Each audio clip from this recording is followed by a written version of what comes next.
Arizona Territory, 1876. The desert sun beat down like God's own hammer on an anvil of dust and stone. Gunfire cracked across the barren landscape. Three sharp reports from a Colt 45, followed by the heavier boom of a Winchester rifle. Elias Ford hunched low over his chestnut mare's neck, the reins gripped in one hand, his revolver in the other. Blood trickled from a graze on his weathered cheek. At 40, the former Union soldier's face was a map of hard years, creased by sun and marked by the ghosts of battles both remembered and forgotten. Two Comanchero bandits lay dead behind him. Three more pursued, their horses eating the distance. Dust clouds rising behind them like smoke signals announcing death's approach. These weren't ordinary thieves. They were desert pirates who preyed on anyone crossing their territory, white, Mexican, or Indian alike. Elias holstered his weapon and urged his horse faster. His stolen cattle were somewhere ahead, driven by the remainder of the Comanchero gang. The animals represented 6 months of backbreaking work and his last chance to keep his struggling ranch alive.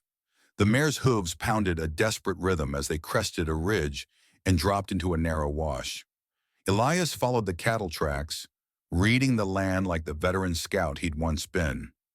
Suddenly, the mare pulled up short, nostrils flaring. She sensed something ahead before Elias saw it. "Easy, girl," he murmured, his voice sandpaper rough from thirst. The scene that greeted him made the old war veteran's blood run cold. A woman hung upside down from the lone cottonwood tree, suspended by her ankles, arms bound behind her back. Blood dripped steadily from her split lip, creating a small dark stain in the dust below. Her black hair hung down like a curtain, occasionally stirring in the hot breeze. Despite the cruel position, her chest still rose and fell with shallow breaths. Beneath her, half buried in the dirt, lay a crudely painted wooden sign. The red letters stood out stark and accusatory. "The white man never forgets." Elias dismounted, eyes scanning the horizon for threats. The Comancheros were temporarily forgotten. The woman appeared to be Apache from her clothing and the intricate turquoise necklace that hung down from her neck. Her face was bruised, her exposed skin burned raw by the merciless sun. She'd been hanging for hours, meant to die slowly, painfully, as a warning to others. Elias approached cautiously, one hand on his Colt. He'd seen too many traps in the war. As he neared, the woman's eyes fluttered open, dark, fierce eyes that held neither surrender nor fear despite her condition. "Don't," she whispered in perfect English, her voice cracked from thirst. "Don't cut me down. They will kill you." Elias froze. Not just any Apache, then. Her English carried the hint of formal education. "Who did this?" he demanded, still scanning the perimeter. She only shook her head weakly, blood dripping from her temple onto the parched earth below. Time stretched between them like the shadow of the hanging tree. In that moment, Elias stood at the crossroads of every decision that had shaped his life. Walking away meant survival. Cutting her down meant painting a target on his back, perhaps for people far more dangerous than desert bandits. The rope creaked in the wind. The woman's eyes held his, waiting for his choice. Elias drew his knife, a heavy Bowie with a bone handle that had seen him through the war. He approached the tree, knowing full well what his decision meant. "They'll come for you too," she warned, her voice barely audible. "They're already coming," he replied grimly, reaching up to the rope. The blade sliced through the fibers with practiced ease. He caught her as she fell, lighter than she should be, burning with fever. Her bound wrists were raw and swollen. Elias cut those bonds too, feeling her wince as blood rushed back into her hands. "Name's Elias Ford," he said, carrying her to his horse. "I've got a place we can hole up, at least till nightfall." "Sarah," she replied, but something in her tone told him it wasn't her real name. The abandoned Pony Express station loomed against the darkening sky, like the skeleton of a forgotten era. Its adobe walls were cracked but solid, the tin roof patched but whole. Elias had used it before, when caught in storms or when tracking rustlers too far from his ranch. He laid Sarah on the single cot and tended her wounds with the rough efficiency of a soldier. From his saddlebag he produced a flask of whiskey, pouring some over the worst of her rope burns. She didn't cry out, only hissed through clenched teeth. "Army?" she asked, watching him work with those unnervingly observant eyes. "Union, 3rd Regiment, Illinois Cavalry." Elias dabbed blood from her split lip. "Been ranching since '67. "Not very successfully," she observed, glancing at his worn clothing. Despite himself, Elias almost smiled. "Lady, you ain't in a position to judge my cattle operation." Night fell with the suddenness of a dropped curtain. Elias built a small fire in the stone hearth, careful to use dry wood that wouldn't smoke. He shared jerky and a canteen of water with his unexpected companion. As she ate, he noticed calluses on her hands that didn't match her refined speech. "Where'd you learn English?" he asked, checking his revolver by firelight. "Mission school," she answered curtly. "Before they burned it." Silence stretched between them, filled only by the crack and pop of the fire. Elias knew she was hiding something. Every survivor in this territory had secrets. He had enough of his own not to pry further. Dawn had barely broken when Elias heard it. Horses approaching, moving slow and deliberate. Not Comancheros. They rode hard and wild. This was something else. He moved to the window, rifle ready. 3 riders approached through the golden light, U.S. cavalry uniforms, blue and gold in the early sun. Leading them was a man whose very posture radiated authority and danger in equal measure. "Get back," Elias whispered, motioning the woman to hide behind the storage room door. The leader dismounted with the fluid grace of a predator. Captain Connor Mason stood 6 feet tall, his face a battlefield of scars, one particularly vicious line cutting across his left eye to his jaw. That eye was milky white now, but the remaining one was cold as a winter sky. At 50, he moved like a man 15 years younger, a Remington revolver holstered at his hip and a cavalry saber at his side. A knock at the door, authoritative, demanding. Elias opened it, expression neutral, rifle held casually but ready. "Morning, Captain," he said. "Little early for a social call." Mason's face remained impassive. "Mr. Ford, tracking some stolen cattle. Saw your tracks heading this way. Comancheros hit my herd yesterday. I was following them when I lost the trail. Decided to hole up here for the night." Mason studied him, his good eye missing nothing. "Alone?" "As usual." The captain reached into his coat and produced a wanted poster. The sketch showed a young Apache woman, her features rendered with unusual care. The text beneath read, "Wanted Apaiwa, murder of 3 U.S. soldiers, theft of military secrets, $200 reward." Elias kept his expression neutral as he handed the poster back. "Haven't seen her." "Strange," Mason said, his gaze drifting to the interior of the station. "Your horse left 2 sets of tracks coming here, one deeper than the other, like it was carrying double." Elias felt the hair rise on the back of his neck. "Must have been someone else passing through." Mason's hand drifted toward his Remington. "I don't like being lied to, Mr. Ford." Elias's fingers tensed on his rifle. "And I don't like being called a liar, Captain." The tension stretched between them, a thread about to snap. Mason's men had their hands hovering near their weapons. Suddenly, gunfire erupted from the distance, several shots in quick succession. One of Mason's men pointed eastward. "Sir, riders coming in fast." Through the window, Elias saw a dust cloud approaching. Comancheros, at least 6 of them, having found his trail again. "Damn raiders," Mason snarled, drawing his revolver. "You're lucky, Ford. We'll finish our conversation later." As Mason and his men mounted up to intercept the approaching bandits, Elias moved with soldier's precision. He grabbed Sarah, his provisions, and was at the horses before the first shots were exchanged between cavalry and Comancheros. "Now," he ordered, helping her into the saddle of his spare horse, a gray gelding he'd been training. They rode hard southward as gunfire erupted behind them. Sarah rode better than Elias expected, sitting the saddle like she'd been born to it despite her injuries. The desert opened before them, vast and unforgiving, their only ally the rising heat that would soon blur distant vision and cover their tracks with wind-blown sand. By midday they had covered 15 miles, zigzagging through canyons and dry creek beds to confuse any pursuit. Elias led them to a hidden spring he knew from his scouting days, concealed within a maze of red rock formations.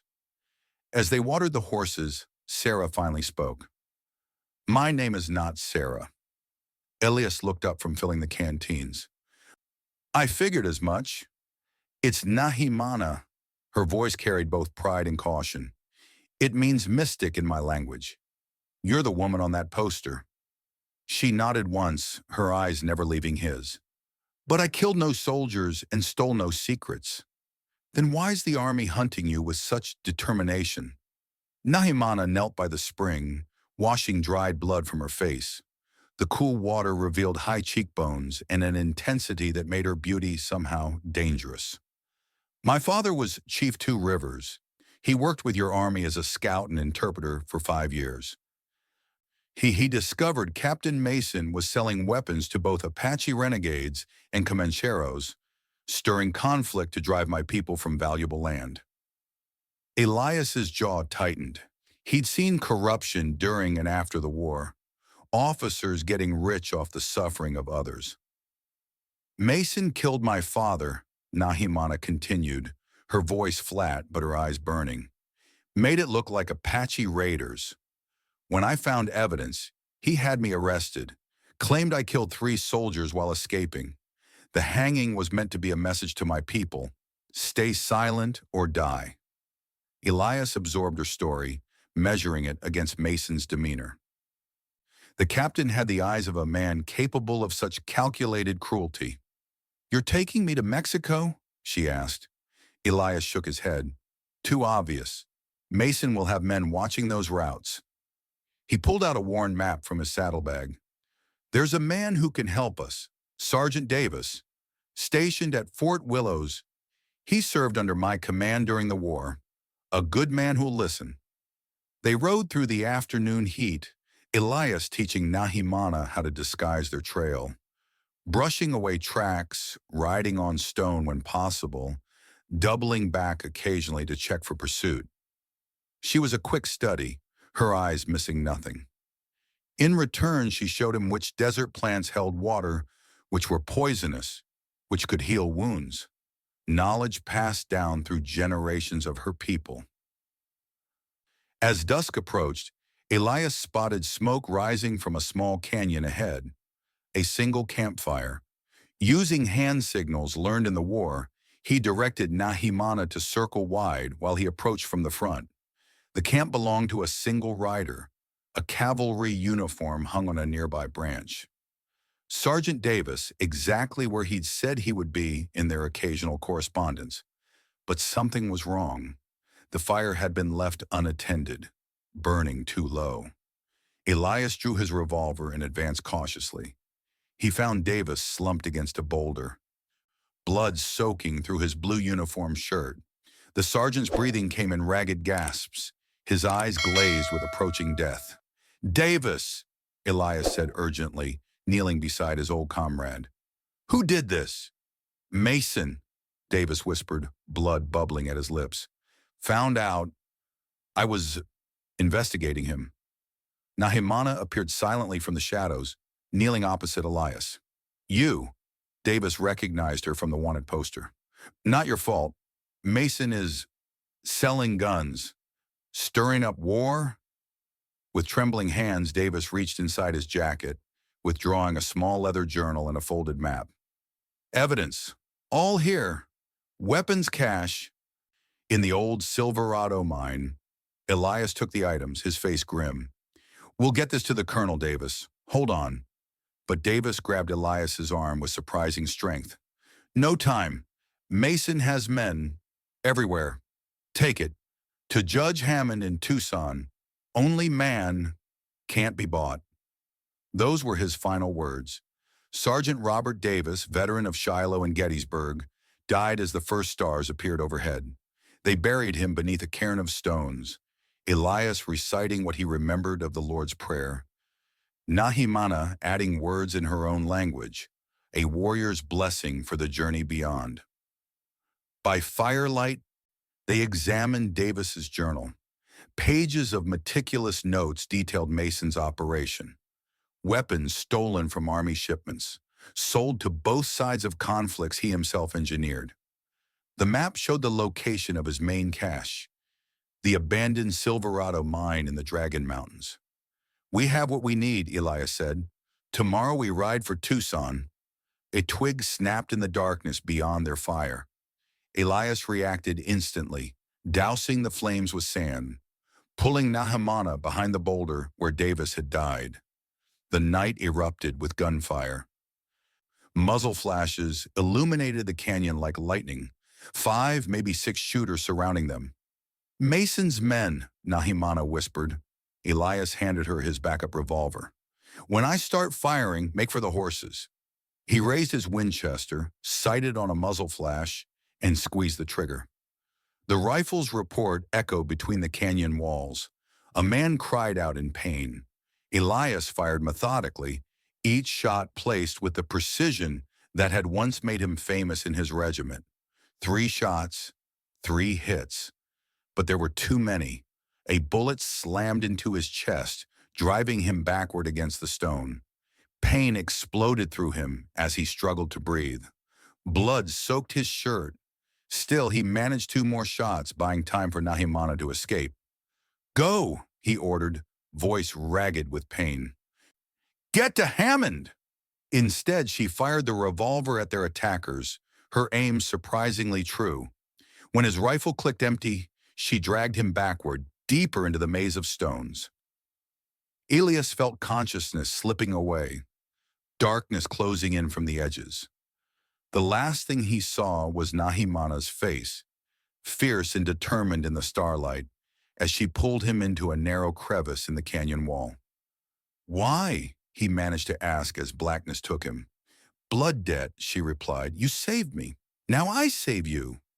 When Elias opened his eyes again, he was lying in a shallow cave. Daylight filtered through the entrance, illuminating Nahimana as she ground herbs between 2 stones. His chest was tightly bound with strips of cloth, a poultice of unfamiliar plants covering his wound. He tried to rise, only to fall back with a groan. "The bullet missed your heart," she said without looking up. "But you've lost much blood. Stay still." Elias licked the dry lips. "Mason's men? Gone. Searching elsewhere."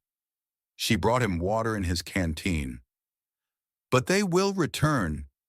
They want this." She held up Davis's journal.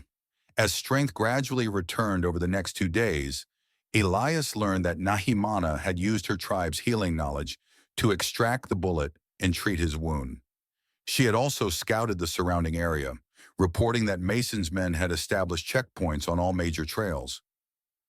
On the 3rd morning, Elias awoke to find Nahimana gone. A message scratched in the dirt explained, "Drawing them away. Follow map to mine. Find evidence." Blood drops outside the cave told him she was injured. Despite his own wound, Elias strapped on his gun belt and followed the trail. New determination hardened within him. No longer was he running from Mason. Now he was hunting him. The trail led north toward the Dragon Mountains and the Silverado mine. Using every tracking skill he'd learned during the war and from Nahimana herself, Elias followed cautiously. The blood drops stopped after a mile. She had bandaged her wound, but he found other signs: a broken twig, disturbed stones, a partial footprint. By nightfall, he located Mason's camp, nestled in a box canyon below the old mine entrance. 8 men heavily armed. Nahimana was there, bound to a post, her face bruised anew. Mason stood before her, Davis's map in his hands. "You will show us the secondary entrance," Mason was saying, "the one only your people know about." Nahimana spat blood at his feet. "I will show you nothing." Mason backhanded her with calculated brutality. "Everyone breaks eventually." Something cold and terrible settled in Elias's chest as he watched. A killing calm he hadn't felt since Shiloh. One by one, through the night, he eliminated Mason's sentries. A knife to the throat here, a stranglehold there. Silent, efficient. By dawn, only Mason and two men remained. Elias created a distraction by stampeding their horses through the camp. In the confusion, he shot both guards with his reclaimed Winchester. Mason grabbed Nahimana, using her as a shield as he retreated toward the mine entrance. "Give it up, Mason," Elias called, rifle aimed. "Army's coming. Davis got a message out before you killed him." "No one's coming, Ford," Mason sneered, dragging Nahimana backward. "This territory belongs to me now." Inside the mine, ancient timbers groaned overhead as Mason forced Nahimana deeper into the darkness. Elias followed cautiously, familiar with the dangers of abandoned mines from his youth in Illinois coal country. The main tunnel opened into a vast chamber. Lanterns illuminated stacks of crates, rifles, ammunition, explosives. More wealth than Elias had seen in one place since the war. But Mason hadn't stopped there. Against one wall stood bars of gold, Spanish silver, and bags of raw gemstones. "Impressed?" Mason asked, still using Nahimana as a shield. "This is the future of the West. Create conflict, sell weapons to both sides, buy land when prices collapse. When the railroads come through, I'll be the richest man in the territory." "You're insane," Elias said, looking for a clear shot. "You're starting a war that will kill thousands." Mason laughed, the sound echoing eerily. "War is just business by other means, Ford. I learned that serving under Grant." A sudden tremor shook the mine, dust and small stones raining down. The mountain was becoming unstable. Nahimana chose that moment to strike, driving her elbow into Mason's ribs. As he stumbled back, Elias fired. The bullet caught Mason in the shoulder, spinning him around. But the captain recovered quickly, drawing his Remington with his good arm. Two shots rang out nearly simultaneously. Fire exploded through Elias's side. Mason clutched his chest, crimson spreading across his uniform. Behind him, a bullet had struck a crate of dynamite. Smoke began to curl upward. "Run!" Elias shouted, grabbing Nahimana's arm. The first explosion sent a shockwave through the mine. Support beams cracked. The ceiling began to collapse. Elias and Nahimana ran for the exit as the mountain seemed to tear itself apart. Mason, still alive, was trapped beneath a fallen beam. "Help me," he pleaded as flames licked at the ammunition crates around him. Elias hesitated. Despite everything, leaving a man to burn alive violated something deep in his code. "He would not show you mercy," Nahimana warned. "I'm not him," Elias replied, moving toward Mason. As he reached down to free the captain, Mason's hand emerged with a derringer, the small pistol aimed directly at Nahimana. In that instant, Elias made his choice. He kicked the beam harder onto Mason's chest, then turned and pushed Nahimana toward the exit. Behind them, Mason's scream was cut short by a massive explosion that sent a fireball rolling through the tunnel. They barely cleared the mine entrance before the entire mountainside seemed to collapse inward. A cloud of dust engulfed them, choking and blinding. Elias covered Nahimana with his body as rocks and debris rained down. When the dust finally settled, the mine entrance had vanished, sealed by tons of rock. With it went all evidence of Mason's operation, the weapons, the gold, and Mason himself. All that remained was Davis's journal, still secure in Elias's saddlebag. 3 weeks later, Elias stood on the porch of his small ranch house, watching as Nahimana prepared to depart. Colonel Reynolds from Fort Whipple had accepted Davis's journal as evidence, officially clearing Nahimana of all charges. Mason was posthumously stripped of his rank, his corrupt network exposed and disbanded. "You could stay," Elias said, not looking at her directly. "Land's good here. Water's reliable." Nahimana adjusted the saddle on her horse, a gift from Colonel Reynolds, along with official papers guaranteeing her safe passage. "My place is with what remains of my people," she replied. "On the reservation, they need leaders who understand both worlds." Elias nodded, understanding all too well. They had shared blood and fire, but their paths now diverged. "If you ever need anything," he began. "I will find you," she finished. "The debt between us is paid." "No," Elias said, finally meeting her eyes. "It's just beginning." He reached into his coat and withdrew a folded document. "Colonel Reynolds asked me to become federal marshal for this territory. Said he needs someone who understands justice isn't just for one kind of people." Surprise flickered across Nahimana's face. "You accepted?" "Told him I would, on one condition." Elias handed her another document. "The reservation boundaries are being redrawn. Your people get back the Eastern Valley. Better water, better hunting." For the first time since he'd cut her down from that tree, Nahimana's composure broke. Tears glistened briefly before she mastered herself. "Why?" she asked, echoing his question from the canyon. "Blood debt," he answered simply. "Some debts can never be fully paid. We just keep trying." She mounted her horse with fluid grace, looking down at him one last time. "There is a saying among my people. The strongest rope is woven from strands that once were broken." With that, she turned her horse eastward, toward the mountains where her people waited. Elias watched until she was just a silhouette against the rising sun, then turned back to his ranch house. On the porch rested a package he hadn't noticed before. Unwrapping it, he found a Winchester rifle, newer than his own, with intricate silver inlay along the stock, an Apache protection symbol. Attached was a note in careful handwriting. "For the new marshal, justice requires a steady hand." Elias smiled faintly, checking the weapon's action with professional appreciation. Then he strapped on his new marshal's badge, tucked the rifle under his arm, and faced the dawn of a different kind of day. Some debts could never be repaid, but trying to balance them, that was what made a man's life worth the living.